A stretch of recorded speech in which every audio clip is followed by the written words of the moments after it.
Kinansela naman ang concert ng Colombian singer na si Shakira sa Peru matapos siyang isugod sa ospital dahil sa abdominal issue o sakit ng tiyan. Napasugod ang fans sa ospital kung saan siya dinala bilang pagpapakita ng suporta. Natuloy din naman ang concert ni Shakira nitong Lunes matapos siya makalabas sa ospital. Napaka-professional talaga niya, no? Grabe. Galing sa sakit, diretso mula ospital Imagine. hanggang concert. Sakit sa tiyan, so abdominal pain. Oo.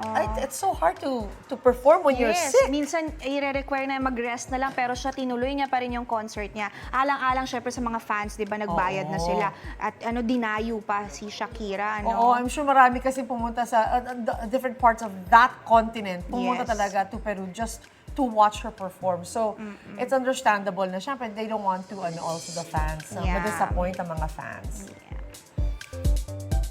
Gusto mo bang mauna sa mga balita? Mag-subscribe na sa GMA Integrated News sa YouTube at tumutok sa unang balita.